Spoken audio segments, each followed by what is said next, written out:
கொஞ்சம் ஜாகிரதையா கேளுங்க கேள்வியெல்லாம். ஓகே. 25 வருஷம் சார் ஆல்ரெடி நடுங்குறாரு. டோலோ 650 போட்டு தான் ஏறி இருக்காரு. அவர் அப்பயே அங்கேயே சொல்லிட்டு தம்பி நான் மேலலாம் வர மாட்டாங்க. ஏங்க நீங்க டைரக்டருக்கு நீங்க வந்து ஏதாவது பேசணுங்க. நான் சொன்னேன் நீங்க இன்னும் நல்ல மேல மேல வரணும். ஓகே 22 வருஷத்துக்கு அப்புறம் என்ன ஏதாவது ஒரு சேஞ்சுக்கு நடிப்போன்னு வந்தீங்களா இல்ல வந்து போர் அடிக்குதுன்னு வந்தீங்களா இல்ல டேய் வந்துட்டேன்டா அப்படின்னு சொல்லி வந்தீங்களா? இல்ல இவர் பயங்கரமா என்னை வந்து ஒரு அன்பால ஒரு கன்வின்ஸ் பண்ணி ஒரு மாதிரி பண்ணிட்டார். ஏதோ ஒரு பண்ணிட்டார், பேஜார் பண்ணிட்டாரு. அப்புறம் ஒரு மாதிரி கன்வின்சிங்காக உங்களுக்கு பேரு நிஹாரிகா, உங்களுக்கு ஜோனிதா அப்படின்னு சொல்லிட்டு பயங்கரமா ஒரு பில்டப்லாம் கொடுத்தாரு. ஆனால் Akash is such a sweet person. ஏன்னா ஒரு எனக்கு ஆகாஷ்குள்ள ஒரு கௌதம் மேனன் அண்ட் ஒரு நம்ம ஜீவா டைரக்டர் ரெண்டு பேரும் சேர்ந்து ஒரு ஒரு புது மிக்ஸான ஒரு ஒரு நீங்கள் இருங்க. ஸோ ரெண்டு பேரும் சேர்ந்து ஒரு மிக்ஸ் திருப்பி வரோம். அப்புறம் இந்த டைட்டில் இந்த ஒரு டீசர் முன்னாடி ஒன்று பண்ணி அமிச்சாங்க. So was extremely impressed with the whole film. Okay Akash bro, தமிழில் வந்து பார்த்தோன்னா ஒரு 3 பெரிய ப்ராஜெக்டை ப்ரொடியூஸும் பண்ணிட்டு இருக்கீங்க. இந்த சைடு டைரக்ஷனு என்ன எப்போ தான் வீட்டுக்கு போறீங்க? வீட்டுக்குலாம் போறீங்களா? படம் எப்பயோ எடுத்துட்டோம், அதனால இல்லை. சரி ஓகே. ஒன் சைடு முரளிகள் நிறைய இங்கே இருக்கிறாங்க, அவங்களுக்கு என்ன சொல்ல ஆசைப்படுறீங்க? இந்த படம் அவங்களுக்கு தான் டெடிகேட் பண்ணுறேன். ஒன் சைடில் உள்ள இருக்கேன். இங்கே one side Murali, one side Maheswari எல்லாம் நிறைய பேர் இருக்காங்க. எது டஃப்? ப்ரொடியூஸ் பண்ணுறது டஃபா டைரக்ட் பண்ணுறது டஃபா? ப்ரொடியூஸ் பண்ணுறது. ப்ரொடியூஸ் பண்ணுறது தான் டஃப். டைரக்டர் உங்களுக்கு டைரக்ஷன் பண்ணுறது உங்களுக்கு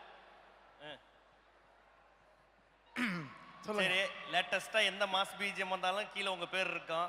இந்த படத்தில் ஏதாவது மாஸ் பிஜிஎம் இல்லை வந்து நெஞ்சை உருக்கிற மாதிரி பிஜிஎம் ஏதாவது இருக்கா? இல்லை பயங்கர ஸ்கிரிப்ட், ரொம்ப பியூட்டிஃபுல் ஸ்கிரிப்ட். ரொம்ப நாள் கழிச்சு ஒரு நல்ல லவ் ஸ்டோரி. ஈரம்க்கு அப்புறம் நான் ரொம்ப இம்ப்ரெஸ் ஆகிட்டேன் இந்த ஸ்கிரிப்டில். அண்ட் ஆகாஷ் பயங்கரமாக is written the whole script. Definitely இப்போ இந்த சாங் இல்லை, we going to release this song also, full song in 2-3 days. I think definitely ஒரு அடுத்த பாட்டும் பயங்கரமாக இருக்குமா, அவரே சொல்கிறாரு. ஓகே. ஏதாவது இப்போ ஒரு ஒரு ஒரு ஒரு பெரிய ஸ்டாருக்கு வந்து படம் பண்ணாலே வந்து அப்டேட்னு உயிர் எடுப்பாங்க. நீங்கள் வந்து பார்த்தோன்னா ஊறப்பட்ட படம், அதுவும் வந்து பார்த்தோன்னா பெரிய பெரிய நபர்கள் வச்சு நீங்கள் வந்து படம் பண்ணிட்டு இருக்கீங்க. இந்த அப்டேட்டுன்னு போது என்ன பண்ணுவீங்க நீங்கள்? தெரியல, ஃபோன் ஆஃப் பண்ணுறீங்க, விட வேண்டியது தான். Okay okay. படத்தை பற்றி ஒன் சைடு முரளியை பற்றி ஒரு வரிகள். சார் நீங்கள் டைரக்டர் சார், நான் ஏங்க சொல்லணும்? நடிக்கிறீங்க. நான் ஆல்ரெடி நடிச்சுன்னு தான் இருந்தேன். இந்த 22 வருஷமும் நடிச்சுட்டு தான் இருக்கேன்.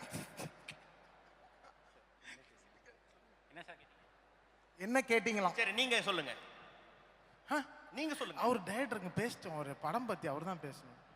ஒரு நடிகரா நீங்க சொல்லலாம் இல்ல நீங்க? சரி சொல்லுங்க. படத்தை பற்றியா சார்? ஆமாம்.